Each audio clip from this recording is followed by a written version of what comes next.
Friends, stock चरित्र के इस एपिसोड में आपका बहुत बहुत स्वागत है। जैसा हमने पिछले हफ्तों में देखा था कि निफ्टी न्यू हाई पे हाई बनाते जा रही है। लास्ट क्लोजिंग भी जो आई है वो ऑल टाइम हाई पे आई है। तो उसमें हुआ क्या है कि जो मार्केट के जितने भी स्टॉक्स हैं उसमें से ज़्यादातर स्टॉक्स अपने ऑल टाइम हाई पे पहुंच चुके हैं या 52 वीक हाई पे पहुंच चुके हैं। इस वजह से, क्योंकि वो सपोर्ट एरिया से काफ़ी ऊपर निकल गए हैं, इस वजह से उनके अंदर अभी रिस्क रिवार्ड इतना फेवरेबल नहीं है कि हम उसमें पोजीशन बना सकें। फिर भी दो स्टॉक ऐसे हैं जो अभी रेडार पर आए हैं, जिनको ऐसा देख के लगता है कि ये अभी 2 से 3 हफ्तों में कुछ परफॉर्मेंस दे सकते हैं। तो इसमें पहले स्टॉक की हम चर्चा करते हैं केयर रेटिंग। केयर रेटिंग पे नज़र डालेंगे। इसमें दिसंबर की स्टार्टिंग में एक ब्रेकआउट आया था, उसके बाद से यही कंसोलिडेशन फेज में चल रहा है। अब यहाँ से ऐसी संभावनाएं बन रही हैं कि ये स्टॉक अब एक ब्रेकआउट देने की तैयारी कर रहा है। तो इसमें जो पॉसिबल स्टॉप लॉस एरियाज हो सकते हैं वो ये वाला एक एरिया हो सकता है। ये देखिएगा, एक हॉरिजॉन्टल लाइन में यहाँ खींच देता हूँ, ये वाला एरिया। अभी जैसा कि आप देख पा रहे हैं कि स्टॉक अपने बिल्कुल सपोर्ट एरिया के आसपास ही है। यदि ये स्टॉक यहाँ से चलना शुरू कर देता है तो हमें 2 से 3 हफ्तों में ये हमको 625 तक के एरिया दिखा सकता है। तो इसमें अगर हम अपना रिस्क रिवॉर्ड कैलकुलेट करके देखेंगे, ये देखिए यहाँ पे, और जो रिस्क रहेगा वो ये स्टॉप लॉस एरिया लगभग यहाँ तक का 2% का इसमें रिस्क रहेगा लगभग। और जो आपको चाल मिलेगी यहाँ पे वो 21% तक की चाल मिल सकती है। 1:10, मतलब गजब का रिस्क रिवार्ड रेशियो आपको इसमें देखने को मिल रहा है। इसमें पोजीशन बनाने का देख सकते हैं। दूसरा स्टॉक है KEI इंडस्ट्रीज, केबल बनाती है। इस पे नज़र डालेंगे 30 मिनट के टाइम फ्रेम में। यदि मैं देखूं तो इसमें भी उसी तरह का ही एक कंसोलिडेशन फेज चल रहा है। पहले एक ब्रेकआउट आया था, एक चाल आई थी, उसके बाद ये स्टॉक तेजी से नीचे आया, फिर ऊपर आया, उसके बाद फिर इसी रेंज में ही घूम रहा है। और अभी ये ऐसा देख के लग रहा है कि बिल्कुल ब्रेकआउट की तैयारी कर चुका है। और इसमें जो प्रोबेबल स्टॉप लॉस एरियाज हो सकते हैं वो आपके, एक तो ये वाला एरिया, क्योंकि यहाँ पे स्टॉक पहले भी आके यहीं पे सपोर्ट लिया था, फिर ऊपर गया था और यहाँ पे फिर दोबारा लिया है। और यहाँ पे भी जब नीचे आया था तो लगभग इसी एरिया के आसपास से ही घूम के वापस आ गया और एक नैरो रेंज में ट्रेड कर रहा है। 1 से 2 ट्रेडिंग सेशन में इसमें कभी भी ब्रेकआउट आ सकता है। और ये चलना शुरू हुआ तो 3 से 4 हफ्तों में आपको ये वाले एरियाज आपको दिखा सकता है, या इससे भी ऊपर के एरियाज दिखा सकता है। तो फिलहाल के लिए मान के चलते हैं, जब यहाँ पे जाएगा तो हम दोबारा एनालिसिस कर लेंगे। रिस्क रिवार्ड कैलकुलेशन, ये देखिए, जो हमें टारगेट मिल रहा है वो लगभग 12% का। जो यहाँ से रिस्क रहेगा वो इस बॉटम तक का, यानी कि 3% का इसमें रिस्क रहेगा। तो 1:3 का आपको रिस्क रिवार्ड मिल रहा है इसमें आप पोजीशन बनाने का देख सकते हैं। आइए अब उन स्टॉक्स की चर्चा करते हैं जिसके बारे में हमने पिछले वीडियोस में बताया था कि अब उनका क्या स्टेटस चल रहा है और उसमें अब क्या किया जा सकता है। सबसे पहले मैं 13 दिसंबर की लिस्ट खोल देता हूं। 13 दिसंबर की वॉच लिस्ट में सबसे पहले वी-मार्ट की बात की थी। ये देखिएगा, यहां पे डिस्कस किया था स्टॉक लगभग 2200 के लेवल पे। उसके बाद से स्टॉक धीरे धीरे बढ़ता हुआ 2400 के लेवल पे आ चुका है। यानी कि ये दिखा रहा है कि ये स्टॉक ऊपर की तरफ ही जाने की कोशिश कर रहा है। जब तक ये दोबारा अपना स्टॉप लॉस एरिया नहीं काट देता तब तक हम यही मानेंगे कि ये स्टॉक अभी ऊपर ही जा रहा है। कुछ समय बाद जब एक अच्छी चाल आ जाएगी उसके बाद हम इसका स्टॉप लॉस ऊपर की तरफ ट्रेल करते चलेंगे। पर अभी फिलहाल स्टॉप लॉस वही रहेगा जो पहले था। और इसमें बहुत लंबी चाल जो हमने अनुमान लगाया था इसका, वो काफ़ी ऊपर के टारगेट हैं इसमें। इसके बाद मारुति की हमने बात की थी। मारुति की बात, ये देखिएगा, हमने बड़े टाइम फ्रेम के लिए इसमें पोजीशन बनाने का देखा था। अब ये देखिएगा, इस जगह पे हमने चर्चा की थी। इस जगह पे अब स्टॉक नीचे आया थोड़ा सा, पर स्टॉप लॉस एरिया के काफ़ी ऊपर ही था। और उसके बाद अब इसने रिसेंट में ही एक फिर से ब्रेकआउट दिया था। इसको और पास से देखते हैं जरा, ये देखिएगा,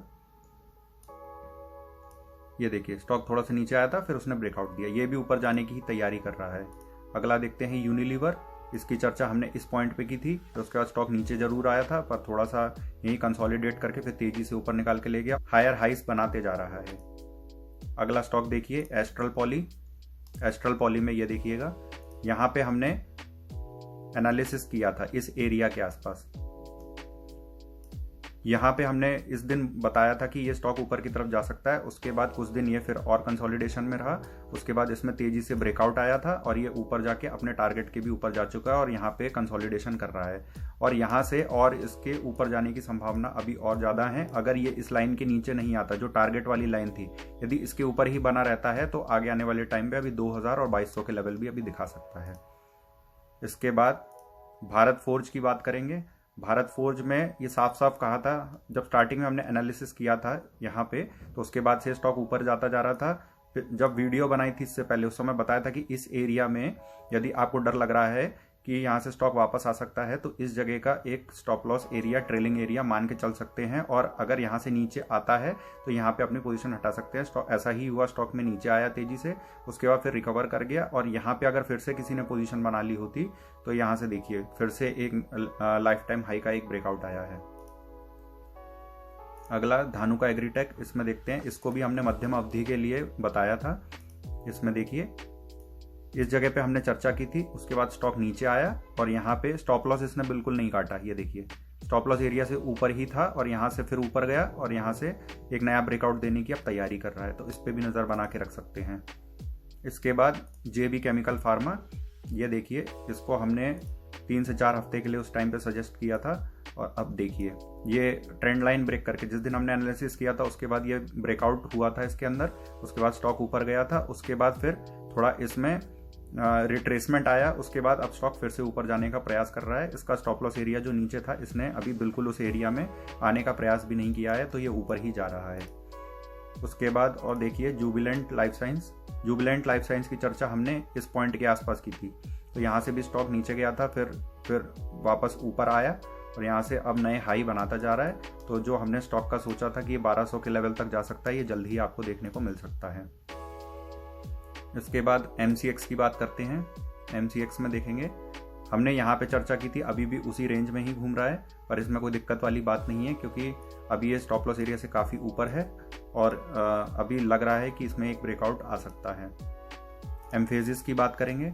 एम्फेसिस में देखिएगा बिल्कुल इस पॉइंट पे हमने डिस्कस किया था पिछले वीडियो में, आप जाके देख सकते हैं। यहाँ से 1-2 दिन के बाद ही तेज ब्रेकआउट आया था, 15% स्टॉक ऊपर गया था। उसके बाद फिर देखिएगा अब पहले टारगेट पे ही इसने सपोर्ट लिया, उसके बाद फिर ऊपर जाके अब दूसरे टारगेट के ये 1700 के लेवल आने ही वाले हैं और ये स्टॉक जल्द ही ऊपर की तरफ जा सकता है। 20 दिसंबर की लिस्ट देखेंगे, इसके अंदर हमने बेयर क्रॉप की चर्चा की थी। बेयर क्रॉप का यदि मैं एक दिन का चार्ट लगा के देखूं तो हमने यहाँ पे बताया था कि स्टॉक यहाँ से ऊपर जा सकता है। ये देखिएगा स्टॉक यहाँ से ऊपर आया और फिर और ऊपर जाता जा रहा है, अपने स्टॉप एरिया के नीचे नहीं आया वो, और जल्द ही आपको इसमें 50% तक के लेवल देखने को मिल सकते हैं। अब बात करते हैं MRF की। हालांकि ये अपने स्टॉप एरिया के थोड़ा सा नीचे जरूर आया था, पर उसके बाद देखिए ये वापस उसी जगह पे आ गया और अब फिर से एक न्यू लाइफ टाइम हाई ये बनाने जा रहा है, तो इस पर भी नज़र बना के रख सकते हैं। नवीन फ्लोरिन की बात की थी हमने पहले। नवीन फ्लोरिन में भी देखिएगा वहीं एरिया में कंसोलिडेट किया, उसके बाद फिर तेजी से ऊपर निकाल के ले गया। सिप्ला में भी देख सकते हैं। सिप्ला देखिए यहाँ पे डिस्कस किया था, फिर स्टॉक ऊपर गया, नीचे आया, अपने स्टॉप लॉस एरिया को नहीं काटा और फिर ऊपर जा रहा है और एक रेंज में अब यहाँ से एक तेज ऊपर की तरफ ब्रेकआउट आ सकता है। तो फ्रेंड्स इस तरह से हमने देखा कि जो हमने स्टॉक्स एनालिसिस किए थे वो या तो एक रेंज में जहाँ पे हमने पोजीशन बनाने के लिए सोचा था, या तो उसी रेंज में है या वहाँ से ब्रेकआउट आ चुका है। ऐसा कोई ज़्यादा स्टॉक्स नहीं है जो अपने स्टॉप एरिया के नीचे जाके सस्टेन किए हों। इसी तरह की एनालिसिस हम आपको आगे आने वाले हफ्तों में देते रहेंगे, तो आप अगर चाहें तो हमारे टेलीग्राम चैनल को ज्वाइन कर सकते हैं। तो उसका जो लिंक है ये अभी आपकी स्क्रीन पर आ रहा है। धन्यवाद।